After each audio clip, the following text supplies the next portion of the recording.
தொடர்ந்து இவங்க அந்த மண்டபத்தை இடிக்கிறது அந்த மாதிரியான விஷயங்கள்லாம் இதுதான் கூடிய அளவுல. சரி, இப்போ இவங்க போய் ஜாயின் பண்ணுறதுக்கான காரணம் என்ன? ஒருவேளை அதிமுக விருப்பம். இப்ப திமுக தரப்புல சொல்றது இது வந்து தேர்தலுக்கான கூட்டணி அல்ல, கொள்கை கூட்டணி அப்படின்னு. கொள்கை கூட்டணி என்ன அப்படின்னா திராவிடம், ஆரிய எதிர்ப்பு, இந்துத்துவ எதிர்ப்பு, பாஜக எதிர்ப்பு, இந்த மாதிரி. இப்ப இவங்க வந்திருக்காங்க அம்மையார் பிரேமலதா, இந்தியா என்றால் இந்து அப்படின்னு சொல்லுவாங்க.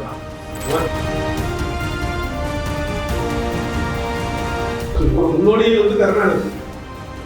ஏற்கனவே வந்து 2002 குஜராத் கலவரம் நடந்தது. இதே கருணாநிதி தான் சொன்னார். இப்ப கூட்டணி பாஜக திமுக கூட்டணி அது அரசியலாக்காது, பெரிய விஷயமாக. 1965 இந்து திணிப்பு எதிர்ப்பு போராட்டம் நடந்துட்டு இந்திய திணிக்கணும் அப்படிங்கிறதுல காங்கிரஸ் போலவே மிக உறுதியாக இருந்தது ஜனசங்கா.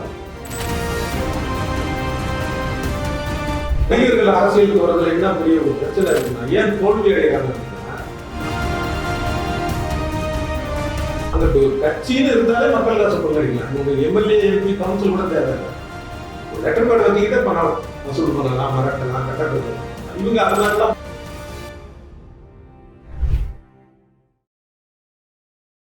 வணக்கம்.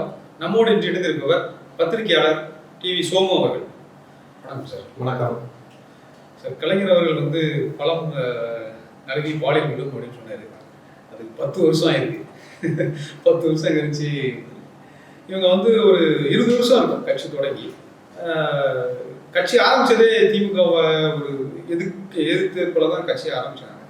பெரிய இடர்கள்லாம் பண்ணாங்க. தொடர்ந்து இவங்க அந்த மண்டபத்தை இடிக்கிறது அந்த மாதிரியான விஷயங்கள்லாம் விஜயகாந்துக்கு எதிராக மிகப்பெரிய அளவில் திமுகலாம் பண்ணாங்க. சரி, இப்போ இவங்க போய் ஜாயின் பண்ணுறதுக்கான காரணம் என்ன? ஒருவேளை அதிமுக விருப்பம்.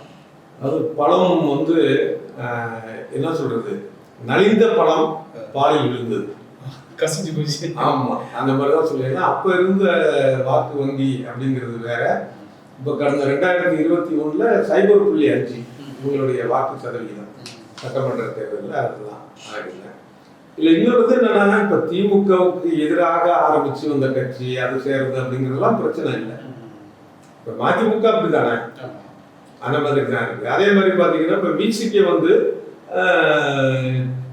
விசிகே தலைவர் திருமாவளவன் திமுக தலைவர் கருணாநிதியை கடுமையாக விமர்சிச்சிருக்கிறார் கடந்த காலங்களில். இது வந்து கூட்டணியில வந்து நமக்கு ஒரு குறையா சொல்ல முடியாது. அந்தந்த கால நிலைப்பாடு. இப்ப அதிமுக பக்கம் எடுத்துட்டீங்க அப்படின்னா, இப்ப அதுல வந்து அதிமுகவும் டிடிவி தினகரனும், அதாவது அமமுகவும் கடுமையான வார்த்தைகள்ல வந்து ஒருத்தர் பேசுறது இல்லையா? எடப்பாடி பழனிசாமியும் டிடிவி தினகரனும். அதே மாதிரி பாஜக கூட சேரமாட்டோம் போன நாடாளுமன்ற தேர்தலில் சொல்லலையா? இதெல்லாம் வந்து ஒரு பெரிய விஷயம் இல்லை. அது அந்தந்த நேரம் அரசியல் நிலைப்பாடு. இது நமக்கு கொஞ்சம் கிடக்குங்குது அப்படின்னா, இப்ப திமுக தரப்புல சொல்றது இது வந்து தேர்தலுக்கான கூட்டணி அல்ல, கொள்கை கூட்டணி அப்படின்னு. கொள்கை கூட்டணி என்ன அப்படின்னா திராவிடம், ஆரிய எதிர்ப்பு, இந்துத்துவ எதிர்ப்பு, பாஜக எதிர்ப்பு, இந்த மாதிரி. இப்ப இவங்க வந்திருக்காங்க அம்மையார் பிரேமலதா, இந்தியா என்றால் இந்து அப்படின்னு சொன்னவங்க தான் உணர்ச்சி பூர்வமா. அதே மாதிரி அயோத்தியில ராமர் கோயில் கட்டுறதுக்காக மசூதி இடிக்கப்பட்டதை ஆதரிச்சவங்க தான். அதே போல இந்த கூட்டில் இருக்கிற கட்சிகள்லாம் இருக்கக்கூடிய சிஏஏ அதை ஆதரித்தவர்கள். இதனால இஸ்லாமியர்களுக்கு எந்தவித பாதிப்பும் ஏற்படாது அப்படின்னு. ஏன்னா அவங்க பிஜேபியை நம்பிட்டு இருப்பாங்க கூட்டணியில சேர்க்கலாம் அப்படின்னு. அதனால நான் சொல்ல ஒரு விஷயம் வந்து என்னன்னா, அதை தாண்டி அவங்களுக்குள்ள இருக்கக்கூடிய அந்த இந்துத்துவ உணர்வு, நான் அதை சொல்றேன். விஜயகாந்த் அப்படி இல்லை. விஜயகாந்த் அப்படி இல்லை. இல்ல, இப்ப விஜயகாந்த் வந்து அப்படி இருந்தாரு இல்லைங்கிறத தாண்டி அதெல்லாம் ஒரு அறியாமை. அவங்களுக்கு வந்து இந்துனா என்ன, இந்துத்துவனா என்ன அப்படி. ஆனா விஜயகாந்த் இருக்கிற ஒரு பிளஸ் என்ன அப்படின்னா, அவருக்கு ஒன்றும் பெரிய விஷயம் தெரியாத ஒழிய யாருக்கும் கெடுதல் நினைக்கக்கூடாது, எல்லாரும் நல்லா இருக்கும் அப்படின்னு நினைக்கக்கூடிய ஒரு அந்த ஒரு ரியல் ஹீரோ இமேஜை இருக்கக்கூடிய ஒரு மனிதர். அவருக்கு வந்து சிறுபான்மையோட வாக்கு அதிகமா கிடைக்கும்னு சொல்லியிருந்தாங்க. ஆமா, ஏன்னா அது மாதிரி அவருடைய நண்பர் ராவுத்தர்ன்னு சொல்லுவாங்க. அதே போல வந்து ஒரு நாளைக்கு 5 தடவை அவர் தொழுகிறாரு அப்படின்லாம் கூட சொல்லுவாங்க. அந்த மாதிரி செய்திகள்லாம் வந்ததுனால அவருக்கு வந்து இது இல்லை. அவர் பேசுற சில தவறுகள்லாம், தவறான பேச்செல்லாம் இருக்கு. உதாரணமா இவர் சொல்லக்கூடிய அவருடைய திரைப்படங்கள்லாம் பார்த்தீங்கன்னா இஸ்லாமிய மதத்தை சேர்ந்தவங்க தான் பயங்கரவாதி அப்படின்னு. இப்போ பாகிஸ்தானுக்கு உணவு சொன்னால் இந்துக்கள், முற்பட்ட வகுப்பை சேர்ந்த இந்துக்கள், அதை சொல்லணும் அழுத்தி, ஏன்னா அவங்க தான் நிறைய மாற்றாங்க. அதெல்லாம் இருக்கு. இப்போ அதெல்லாம் அவருக்கு தெரியாது.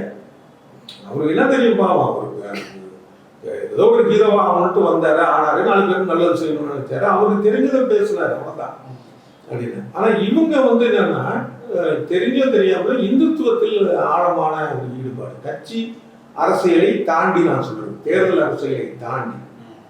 ஏன்னா இந்தியா அப்படிங்கிறது தான் இந்து அப்படிங்கிற வார்த்தையை வராது. பாஜக சொல்லுவாங்க, அவங்க கொள்கையே அதுதான். அப்ப இவங்களுடைய கொள்கை என்ன, மனநிலை என்னன்னு இருக்குல்ல, பிரேமலதாவுடையது அவங்க சொல்றது, சிஏஏ வந்து ஆதரிச்சது, இதனால வந்து இஸ்லாமிய வந்து ஒன்றும் அப்படின்னு. ஏன் இப்ப கடைசியா பாத்தீங்கன்னா சனாதனத்தை வந்து புரியாம உதயநிதி பேசுறாரு. சனாதனம்னா என்னன்னு தெரியல அப்படின்னு சனாதனத்தை ரொம்ப உயர்த்தி வச்சு பேசினாங்க. சனாதனங்கிறது ரொம்ப அவசியம். இந்த மயிலாடுதுறை பக்கத்துல திருவாவூர்துறை ஆதீனம் சொல்றாங்கல்ல, அவங்களுக்கான ஒரு கோயில்ல குடமுழுக்கு விழா நடந்தது. அதை வந்து அப்ப வந்து அவங்க பேசினாங்க, அந்த நினைவு. அதான் இப்படிப்பட்டவங்க. அப்ப இவங்க எப்படி நம்ம கொள்கை கூட்டணின்னு சொல்லிக்குவாங்க? இல்லை, இப்போ இவங்க அவங்களை சேர்த்தா இவங்களுக்கு என்ன லாபம் திமுக?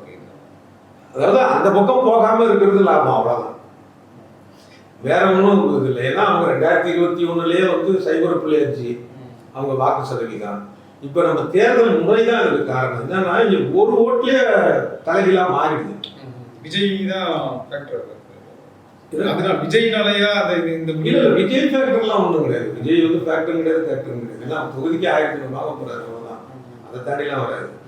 இவங்களுக்கு என்னன்னா பிரேமலதா வந்து அங்க போயிடக்கூடாது, அதனால இங்க வரட்டுமே அப்படிங்கிற ஒரு மாரம் சப்போர்ட் தவிர பேசிக் எல்லாமே நம்ம தேர்தல் முறை.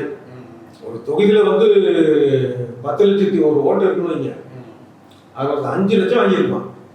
5,01,000 வாங்கி அடுத்த ஜெயிச்சிருப்பான் அந்த ஒரு ஓட்டுல. அது 5 லட்சம் ஓட்டும் வேஸ்ட். அதுக்கான உழைப்பு, அதுக்கான பண விரயம் எல்லாமே வேஸ்ட். அடுத்த 5 வருஷம் வசூலும் வேஸ்ட். அப்படி எல்லாமே போயிடும். அப்ப அந்த மாதிரி இருக்கிறப்ப பெரிய கட்சிகள் என்ன பண்ணுவாங்கன்னா அந்த தொகுதிகளில் இருக்கக்கூடிய சுயேட்சைகள் தான் கூட பேசுவாங்க. இது நடைமுறையில் நம்ம பார்க்கறது தான். அப்படின்னா ஒரு 100 ஓட்டு வாங்கிடுவோம் அந்த வார்டில் அப்படின்னா, சரி ரைட்டு, நம்ம திரை செயலாளரை விட்டு பேசு, அவன் வாபஸ் வாங்க சொல்லு, நம்ம கூட வந்து நிற்கட்டும் அப்படிங்கிறது. இது இவங்க ஒரு பெரிய கட்சியாக இருந்தவங்க, ஒரு தமிழ்நாடு அடைந்த பிரபலம் அப்படிங்கிறதுனால திமுக தலைவர் பேசுறாரு, அவ்வளவுதான். மற்றபடி ஒரு சுயேட்சையை பார்த்து கூட பெரிய கட்சிகள் வந்து அது வந்து அச்சம்னு சொல்ல முடியாது, ஒரு முன்னெச்சரிக்கை. இப்ப இந்த வாக்கு அங்க போயிடுச்சு, இல்ல இந்த வாக்கு பிரிஞ்சிடுச்சுன்னா என்ன செய்ய முடியும்? இப்ப ஏற்கனவே மக்கள் நல கூட்டணியை பார்த்தோம். ஸோ அந்த மாதிரி பிரிஞ்சிடக்கூடாது அப்படிங்கிறது தான். அதனால இவங்க இங்க சேர்ந்தது போனது வந்ததுங்கிறது ஒரு பெரிய விஷயம் இல்லை. அதுக்கு என்ன சொல்லலாம், அதான் சொன்னேன், அதிமுகலையும் இப்படி முரண்பட்ட கட்சிகள் இருக்கு, திமுகலையும் இருக்கு, எல்லா கூட்டணியுமே இருக்கும். அது ஒரு விஷயமே கிடையாது. அடிப்படை கொள்கை கூட்டணின்னு சொன்னாங்க. இவங்க முழுக்க இந்துத்துவ ஆராய்ச்சி. அவங்க அதை சொல்றேன் நான்.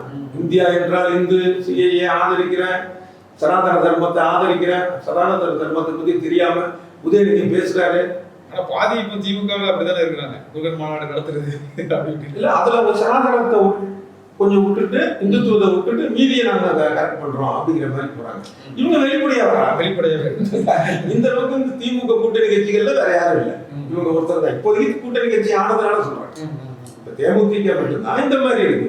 அப்புறம் எந்த விதத்தை வச்சுட்டு இந்த மாதிரி இவங்க பிஜேபி எதிர்ப்பாங்க, பிஜேபி வந்து இந்துத்துவா அப்படின்பாங்க. ஆனா இதுக்கு ஒரு முன்னோடியே வந்து கருணாநிதி. ஏற்கனவே வந்து 2002 குஜராத் கலவரம் நடந்த போது இதே கருணாநிதி தான் சொன்னார், இப்போ கூட்டணி பாஜக திமுக கூட்டணியில் சொன்னார், அது அரசியலாக்காதீங்க, பெரிய விஷயமாக்காதீங்க. அதன் பேர் இருந்த குஜராத் கலவரத்தை, கொடூர கலவரத்தை மோடி முதலமைச்சராக போயிருந்தார்.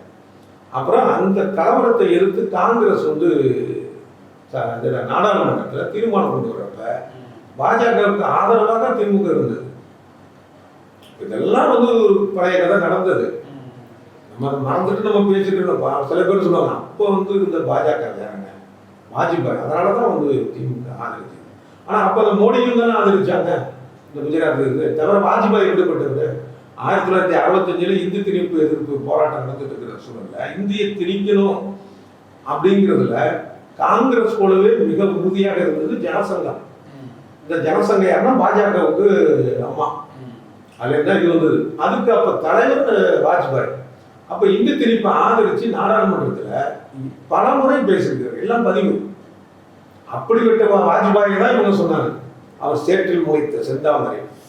கட்சி மோசமா இருக்கலாம், மோசமான கட்சியில் ஒரு நல்ல நபர், அது எப்படி இருக்க முடியும்? அதுக்கு கொள்கை கூட்டணிங்கிறாங்களே, அதுக்காக சொல்ல வந்தேன். தேமுதிகனுடைய வீழ்ச்சி எங்க சார் ஆரம்பிச்சிச்சு? ஏன்னா 20 வருஷமா இவங்க திமுகவோட சேரவே இல்லை, இதான் ஃபர்ஸ்ட் டைம் கட்சி ஆரம்பிச்சதுல இருந்து. வீழ்ச்சி எங்க ஆரம்பிச்சு? இது ஒரு ஃபர்ஸ்ட் டைம் சேர்ந்துருக்குறாங்க. இது வந்து ஒரு என்ன சொல்றது, அது ஒரு வித்தியாசமானது அது இது அப்படிங்கிறதுலாம் தேவை. கிரிக்கெட்ல பாத்தீங்கன்னா வெள்ளிக்கிழமை 11 மணிக்கு முதலில் செஞ்சுரி அடித்தவர் இவர் தான், சாதனை புரிஞ்சாங்க. ஏன்னா அதுல என்ன விளையாடுறது கிரிக்கெட்டு. நீ வெள்ளிக்கிழமை செஞ்சுரி அடிச்சாங்கன்னா சனிக்கிழமை அடிச்சாங்க. இவனுக்கு புதுசா கண்டுபிடிப்பாங்க. பிப்ரவரி மாசம் சிக்ஸர் எடுத்த முதல் நபர் இவர். அவன் பந்தம் போடுறான், அடிக்கிறான், சிக்ஸர் ஆகுது.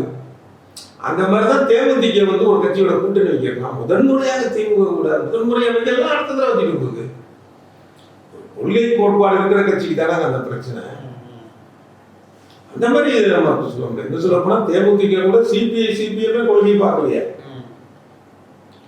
மக்கள் நல கூட்டணியில இது பண்ணி இருந்தாங்க. அதுக்காக வந்து அவங்களை குறை சொல்ல முடியாது, சந்தர்ப்ப சூழல் அந்த மாதிரி இருந்தாங்க. ஆனா அதே சிபிஎம் வந்து பாஜக கூட கூட்டணி வைப்பாங்களா? வைக்க மாட்டாங்க. இவங்க வீழ்ச்சி அப்படின்னு பாத்தீங்கன்னா,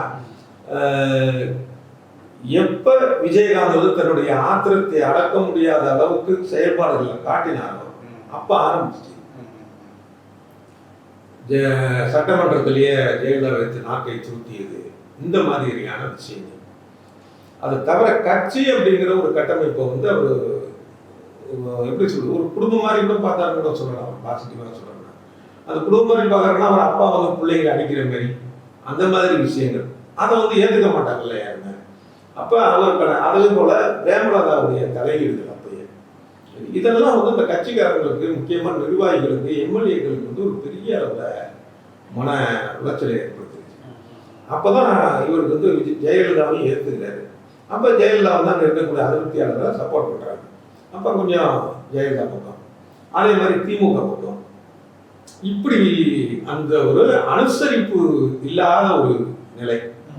ரெண்டு திராவிட கட்சிகளும் திட்டமிட்டு தான் மக்கள் நல கூட்டணியை ஆரம்பிச்சு படிவாங்க. இல்ல அப்படி இது இல்ல. யாரும் சரி, அந்த தேமுதிக வீழ்ந்ததுக்கு சரி பண்ணது யாருன்னா விஜயகாந்த், பிரேமலதா, சுதீஷ் தான். வேற யாரும் சரி இல்லாம இல்லை. அவங்களுக்கு அது ஒரு கட்சியை சரியாக நடத்துவதற்கு தெரியவில்லை. இதுல பிரேமலதா, சுதீஷை தவிர விஜயகாந்துக்கு ஒரு வித்தியாசம் வந்து என்னன்னா, யாருக்கும் கெடுதல் நினைச்சு அவர் இது பண்ணல. அது ஒரு தெரியல, ஒரு கட்சியுடைய எப்படி நடத்தணும் என்ன ஏது அப்படிங்கிறது தெரியல. அவர் கேஷுவலாக ஒரு ஷூட்டிங் மாதிரி நம்ம எங்கே போனாலும் நம்ம சொன்னதை கேட்டுருவாங்க. ஏன்னா திரையுலகத்தில் அப்படிதான் இருந்தது. வராங்கலாம் கேட்டுருவாரு, அப்போ அவர் சொன்னதை கேட்கணும். அதே மாதிரி நியாயமாக சொல்லக்கூடிய ஒரு 2 பேருக்கு நடுவில் ஒரு பஞ்சாயத்து அப்படின்னா தனக்கு தெரிஞ்சவன் தெரியாதவன் பார்க்காம எது சரி எது நியாயம், முடிஞ்சளவுக்கு 2 பேருக்குமே வந்து சாதகமான ஒரு சூழல் வர மாதிரி தான் பேசக்கூடிய. ஆனால் அது அரசியல் இல்லை அந்த மாதிரி. இப்ப புகழ்றதே அப்படிதான். ஏன்னா எப்போ போனாலும் சாப்பாடு கிடைக்கும், சினிமா துறையில கட்டமைச்சவர், அந்த சங்கத்தை கட்டமைச்சவர், அப்படிதான். நடிகர்கள் அரசியலுக்கு வரதுல என்ன பெரிய ஒரு பிரச்சனை இருக்குன்னா, ஏன் தோல்வி அடைகிறாங்க அப்படின்னா, அந்த பிம்பத்தை அப்படியே உயர்த்தி வச்சிருவாங்க, கடவுள் மாதிரி தன்னை நினைக்க ஆரம்பிச்சிருவாங்க. அப்பதான் என்னன்னா அவங்க வாழும் காலத்திலே விழுந்துடுறாங்க. அது உதாரணம் என்.டி. ராமராவ். அவர் வந்து எந்த துறையில தன்னுடைய இதுல எந்த அமைச்சர்களோட தெரியாது, அப்படியே மக்கள்கிட்ட சிரிச்சு பேசி இது பண்ணிட்டு நின்று தெய்வம் மாதிரி. ஏன்னா சினிமாலாம் வந்து கடவுளாக நடத்திருக்காங்க. அந்த இதுல வாழ்நாளத்திலே வீழ்ந்தார், சொந்த மருமகனாலேயே வீழ்ந்தார். அதே மாதிரி விஜயகாந்த் பார்த்தாலும் அவருடைய வீழ்ச்சியில தான் அவருடைய மறைவு நடந்தது. ரொம்ப வருத்தமான விஷயம்தான். அப்ப அவர் இருந்தப்பே அந்த மாதிரி மைனஸ் ஆகிடுச்சு. அதுக்கப்புறம் உடல்நலம் குன்றி பிரேமலதா தலையெடுக்க ஆரம்பிச்சதுக்கு அப்புறம் தான் இல்லைன்னா ஒரே நேரத்தில் 2 கட்சி கூட பேசுறாங்க இந்த மாதிரி இது. ஆனா ஒரே பேட்டி அப்படி இப்படின்லாம் பயங்கரமான விமர்சனங்கள்லாம் ம், இல்ல சூட்கேஸ் கட்சி அந்த மாதிரிலாம் பயங்கரமான விமர்சனங்கள்லாம் வச்சாங்க திமுக. இல்ல என்னன்னா எல்லா கட்சியுமே எல்லா நேரத்திலுமே 2 தரப்புல 3 தரப்புலலாம் பேசதான் செய்வாங்க. குறைஞ்சபட்சம் என்னன்னா அதை ரொம்ப டிமாண்ட் பண்ண மாட்டாங்க, தவிர இந்த விஷயம் வெளியே வராமல் பார்த்துக்குவாங்க. இவங்களுக்கு அந்த பக்குவம் கூட இருக்கு. துரைமுருகன் ஒரு தடவை ஓப்பனா உடச்சிட்டாருல, பார்த்தீங்கன்னா வந்து பேச்சு நடத்திட்டு இருக்காங்க, அதுக்கு அங்கேயும் நடத்துறாங்க இங்கேயும் நடத்துறாங்க. அப்போ டோட்டலி போயிடுது. அப்போ என்னாச்சுன்னா இவங்க வந்து இன்னொரு இது என்னன்னா, உண்மையிலேயே அவங்களுக்கு பொருளாதாரம் ரொம்ப சிரமம் தான் போல இருக்கு. இல்லைன்னா அவங்களுடைய கல்லூரியை வந்து ஏன் விற்கிறாங்க அப்படின்னா, அவங்க இத்தனை வருஷம் அரசியல் இருந்து தவறான வழியில் சம்பாதிச்சிருந்தாங்கன்னா இந்த மாதிரியான ஒரு இதை விற்க வேண்டிய அவசியம் இல்லை. அதனால அவங்க வந்து மக்கள் காசை கொள்ளடிச்சாங்கன்னுலாம் நான் சொல்லலை. என்னன்னா ஒரு கட்சின்னு இருந்தாலே மக்கள் காசை கொள்ளடிக்கலாம். இவங்க எம்எல்ஏ எம்பி கவுன்சில் கூட தேவையில்லை.